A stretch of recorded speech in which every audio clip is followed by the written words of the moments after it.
LPG gas বুকিংয়ে এবার বড় চমক। বুকিংয়ের 3 ঘন্টার মধ্যেই এলপিজি ডেলিভারি। কলকাতায় চালু হলো ইন্ডিয়ান অয়েলের দুর্দান্ত পরিষেবা। গ্রাহকদের জন্য কোন কোন সুবিধা রয়েছে? গ্যাসের আকাল এখন অতীত।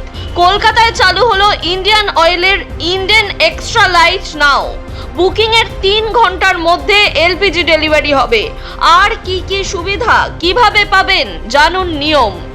অপরদিকে সরকারের তরফে জানিয়ে দেওয়া হয়েছে যে 16ই আগস্টের মধ্যে কেওয়াইসি না করলে অনেক বেশি দামে কিনতে হবে রান্নার গ্যাস। গ্রাহকেরা এখন কি করবেন, অনলাইনে কিভাবে সহজেই কেওয়াইসি করবেন জেনে নিন।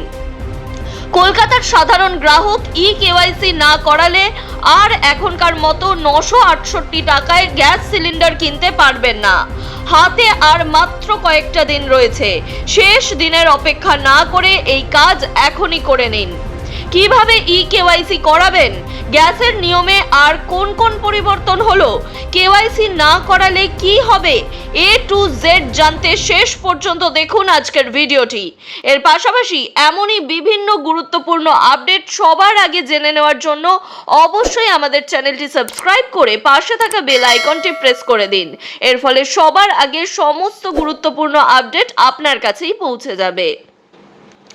বুকিংয়ের 3 ঘন্টার মধ্যেই এবার হবে এলপিজি ডেলিভারি। কলকাতায় চালু হলো এই দুর্দান্ত পরিষেবা। জেনে নিন কোন কোন সুবিধা পাবেন। শহরের গ্রাহকদের জন্য আরো দ্রুত, সুবিধাজনক ও প্রযুক্তি নির্ভর এলপিজি পরিষেবা চালু করলো ইন্ডিয়ান অয়েল। কলকাতায় আনুষ্ঠানিকভাবে চালু হলো ইন্ডিয়ান এক্সট্রা লাইট নাও, যা আধুনিক পরিবারের চাহিদা মাথায় রেখে তৈরি একটি নতুন এলপিজি পরিষেবা। এর অন্যতম আকর্ষণ হলো সিলিন্ডার বুকিংয়ের সর্বোচ্চ 3 ঘন্টার মধ্যেই ডেলিভারি হবে। গ্রাহকদের পছন্দের সময়ে ডেলিভারি পাওয়ার সুযোগ থাকবে। সহজ ও ঝামেলামুক্ত নতুন সংযোগ নেওয়ার ব্যবস্থাও থাকবে এই পদ্ধতিতে। বিশেষ করে শহুরে পরিবার, কর্মজীবী মানুষ, আবাসন কমপ্লেক্স এবং ছোট পরিবারের কথা মাথায় রেখেই এই পরিষেবা চালু করা হলো। এর আগে পুনে, গুরুগ্রাম, ইন্দোর, জয়পুর, কোয়েম্বাটোরে সফলভাবে চালু হওয়ার পর এবার কলকাতাতেও শুরু হলো ইন্ডিয়ান এক্সট্রা লাইট নাও। সংস্থার ঘোষণা অনুযায়ী 2026 সালের অগস্টের মাঝামাঝি দেশের আরও 25টি শহরে এই পরিষেবা চালু করা হবে। আর অক্টোবরের শেষ নাগাদ দেশের অধিকাংশ বড় শহরে পরিষেবাটি পৌঁছে দেওয়ার লক্ষ্য নিয়েছে ইন্ডিয়ান অয়েল। গ্রাহকেরা ইন্ডিয়ান অয়েল ওয়ান অ্যাপ এবং ইন্ডিয়ান অয়েলের কাস্টমার ওয়েবসাইটের মাধ্যমে নতুন এলপিজি সংযোগের জন্য আবেদন করতে এবং রিফিল বুক করাতে পারবেন। এছাড়াও ইন্ডিয়ান অয়েলের বিস্তৃত ইন্ডিয়ান ডিস্ট্রিবিউটর নেটওয়ার্ক এবং নির্বাচিত রিটেল আউটলেট থেকেও এই পরিষেবা পাওয়া যাবে। ইন্ডিয়ান অয়েলের দাবি, ইন্ডিয়ান এক্সট্রা লাইট নাও এর মাধ্যমে গ্রাহকদের আরও স্বচ্ছ, নিরাপদ, দ্রুত ও সুবিধাজনক এলপিজি পরিষেবা দেওয়ার পাশাপাশি প্রযুক্তি নির্ভর পরিষেবার মাধ্যমে দৈনন্দিন জীবনকে আরও সহজ করে তোলাই সংস্থার লক্ষ্য। দেশের বৃহত্তম সমন্বিত জ্বালানি সংস্থা হিসাবে উদ্ভাবন, প্রযুক্তি এবং উন্নত গ্রাহক পরিষেবার মাধ্যমে আরও স্মার্ট ও নিরাপদ জ্বালানি পরিষেবা পৌঁছে দিতে প্রতিশ্রুতিবদ্ধ ইন্ডিয়ান অয়েল। অপরদিকে আগামী 16ই আগস্টের মধ্যে দেশের গৃহস্থালির রান্নার গ্যাসের প্রত্যেক গ্রাহককে কেওয়াইসি বা আধার সংযোগ করাতে হবে। এই কথা সাফ জানিয়ে দিয়েছে রাষ্ট্রায়ত্ত তেল সংস্থাগুলি। তাদের সতর্কবার্তা, কেউ তা না করলে ওই দিনের পর থেকে 14.2 কেজির রান্নার এলপিজি গ্যাস সিলিন্ডার আর গৃহস্থালির দামে পাওয়া যাবে না। সংশ্লিষ্ট সূত্রের দাবি, এখন সরাসরি না বললেও 16ই আগস্টের পর ওই গ্রাহকদের তা কিনতে হতে পারে বাণিজ্যিক গ্যাসের দামের অনুপাতে। অর্থাৎ কলকাতার সাধারণ গ্রাহক কেওয়াইসি না করালে এখনকার মতো আর 968 টাকায় গ্যাস সিলিন্ডার কিনতে পারবেন না, বরং দ্বিগুণ দাম দিয়ে 2000 টাকার বেশি খরচ করে কিনতে হবে এই গ্যাস সিলিন্ডার। উজ্জ্বলা গ্রাহকদেরও এই সংযুক্তি না থাকলে গ্যাস কিনতে অতিরিক্ত খরচ হবে বলে জানানো হয়েছে। সরকারের তরফে জানানো হয়েছে, ভুয়ো বা নকল অ্যাকাউন্ট বন্ধ করতে এবং গ্যাসের অপব্যবহার রুখতেই এই সিদ্ধান্ত। যারা কেওয়াইসি করবেন শুধুমাত্র তারাই ভর্তুকির টাকা সরাসরি ব্যাংক অ্যাকাউন্টে পাবেন। যারা এখনো পর্যন্ত তাদের বায়োমেট্রিক ভেরিফিকেশন করাননি, কেবল তাদের জন্যই এই প্রক্রিয়া। যারা ইতিমধ্যেই তা করিয়ে ফেলেছেন তাদের জন্য নতুন করে আর এটি করার প্রয়োজন নেই। কিভাবে করতে হবে কেওয়াইসি। গ্রাহকেরা নিজের সুবিধা মতো ইন্ডিয়ান অয়েল ওয়ান অ্যাপ বা ভারত পেট্রোলিয়ামের হ্যালো বিপিসিএল বা এইচপি পে অ্যাপ ডাউনলোড করে ফেস অথেন্টিকেশন বা মুখমণ্ডল চেনার প্রযুক্তি ব্যবহার করে কাজটি সেরে ফেলতে পারেন।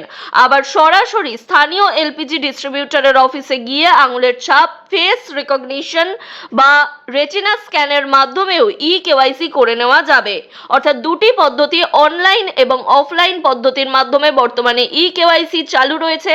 অনলাইনের ক্ষেত্রে আপনার যে ডিস্ট্রিবিউটর রয়েছে তার যে অ্যাপটি, সেই অ্যাপটি ব্যবহার করে অনলাইনে কেওয়াইসি করে নিতে পারবেন। এর পাশাপাশি যদি আপনাদের অনলাইনে কেওয়াইসি না হয় বা করতে কোনো অসুবিধা হয়, সেই ক্ষেত্রে স্থানীয় যে এলপিজি ডিস্ট্রিবিউটর রয়েছে তার অফিসে চলে যান এবং আপনার আধার কার্ড অবশ্যই সঙ্গে নিয়ে যাবেন। সেখানে গিয়ে আধার কার্ড এবং ব্যাংকের বই দেখিয়ে কেওয়াইসি করে নিতে পারবেন আঙুলের ছাপ বা ফেস রিকগনিশনের মাধ্যমে। ডিস্ট্রিবিউটররা জানিয়েছেন, প্রবীণ যাদের হাঁটাচলা করতে সমস্যা হয় তাদের জন্য প্রয়োজনে সংস্থার কর্মীদের বাড়িতে পাঠিয়ে বিশেষ বায়োমেট্রিক যাচাই প্রক্রিয়ার ব্যবস্থা করা হতে পারে। এই ক্ষেত্রে অবশ্যই প্রবীণদের জানাতে হবে যে তারা যেতে পারছেন না ডিস্ট্রিবিউটর অফিসে বা অনলাইনে করতে পারছেন না, তার জন্য তাদের বাড়িতে গিয়ে এই কাজ করিয়ে দেবে ডিস্ট্রিবিউটর অফিস থেকে। সময়সীমার মধ্যে কেওয়াইসি না করালে কি হতে পারে? তেল সংস্থা এবং ডিস্ট্রিবিউটরদের বক্তব্য, কোনো গ্রাহক রান্নার গ্যাস সংযোগে আধার না জুড়লে ভর্তুকি পাবেন না 1 টাকাও। কলকাতায় বর্তমানে ভর্তুকি এখন সিলিন্ডার পিছু 19.57 টাকা। পাশাপাশি অল ইন্ডিয়া এলপিজি ডিস্ট্রিবিউটরস ফেডারেশনের সহ সভাপতি বিজন বিশ্বাস এই বিষয়ে অনলাইনকে বলেন, সিলিন্ডার বেশি দামে কিনতে হবে। কলকাতার সাধারণ গ্রাহক কেওয়াইসি না করালে এখনকার মতো 968 টাকায় কিনতে পারবেন না রান্নার গ্যাস। প্রসঙ্গত, গত মার্চে পশ্চিম এশিয়ায় যুদ্ধের কারণে কেওয়াইসি ছাড়া রান্নার গ্যাস দেওয়া বন্ধ করা হয়। এবার যোগান বন্ধের কথা না বলা হলেও দামের বোঝা চাপিয়ে সকলকে আধার জুড়তে বলা হচ্ছে। সংশ্লিষ্ট মহলের মতে এরপরেই কেওয়াইসি না থাকার যুক্তিতে সরবরাহ ফের বন্ধ করা হতে পারে।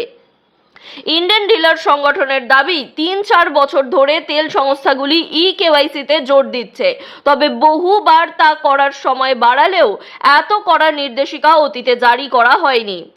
কানেকশন ট্রান্সফার বা নাম পরিবর্তন সম্পর্কিত নিয়ম, যাদের রান্নার গ্যাস সংযোগ অন্য কারোর নামে রয়েছে, যেমন মৃত বাবা মা বা আত্মীয়, কেওয়াইসি করার আগে সেটি বর্তমান ব্যবহারকারীর নামে স্থানান্তর করাতে হবে। ডিস্ট্রিবিউটররা জানান, সন্তান যদি উত্তরাধিকারী হন তাহলে প্রয়োজনীয় নথি নিয়ে স্থানীয় গ্যাসের ডিস্ট্রিবিউটরের অফিসে গিয়ে আবেদন করলেই নাম স্থানান্তর সম্ভব হবে। আর ছেলে মেয়ের বদলে যদি কোনো আত্মীয় আবেদন করতে চায় তাহলে মূল গ্রাহকের সম্মতিপত্র লাগবে। এছাড়া মূল গ্রাহকের সঙ্গে সম্পর্ক প্রতিষ্ঠা করতে পারলেও আবেদনকারীর নামে কানেকশন ট্রান্সফার সম্ভব। আর যদি ঠিকানা বদল হয় সেই ক্ষেত্রে পুরনো ডিস্ট্রিবিউটরের কাছে টার্মিনেশন অ্যান্ড ট্রান্সফার ভাউচার সংগ্রহ করতে হবে গ্রাহকদের। এটি নতুন ডিস্ট্রিবিউটরের কাছে জমা দিলে নতুন ঠিকানায় গ্যাস পৌঁছে যাবে। নাম স্থানান্তর বা হস্তান্তর প্রতিটি ক্ষেত্রেই নির্দিষ্ট ফি দিতে হয়। এর মধ্যে অ্যাডমিনিস্ট্রেটিভ চার্জ, সিকিউরিটি ডিপোজিট এবং প্রয়োজনীয় অ্যাডজাস্টমেন্ট ফি যুক্ত থাকবে। এই টাকা ডিস্ট্রিবিউটর অফিসে গিয়ে জমা করে আপনার নামে ট্রান্সফার করে নিতে পারবেন আপনার গ্যাস সিলিন্ডারটি। নতুন রান্নার গ্যাস সিলিন্ডারের ট্রান্সফার এবং কেওয়াইসি সংক্রান্ত যাবতীয় তথ্য এই ভিডিওর মাধ্যমে জানানো হলো। এর পাশাপাশি যদি আরও কিছু আপনাদের জানার থাকে বা অনলাইনে কিভাবে কেওয়াইসি করবেন ধাপগুলি যদি ভালোভাবে বুঝে নিতে চান তাহলে অবশ্যই আমাদের কমেন্ট করে জানান। আপনাদের অধিক পরিমাণে কমেন্ট পেলে সেই ভিডিও বানিয়ে দেওয়া হবে আমাদের তরফ থেকে। এর পাশাপাশি এই ভিডিও বিপুল পরিমাণে শেয়ার করুন যাতে আপনার আশেপাশে থাকা যারা এখনও এলপিজি গ্রাহক অথচ জানেন না কিভাবে কেওয়াইসি করতে হবে বা কোন কোন সুবিধা এলপিজির তরফ থেকে চালু করা হয়েছে তারা অবশ্যই এই খবরটি জেনে নিতে পারেন এবং সেই মতো এগোতে পারেন।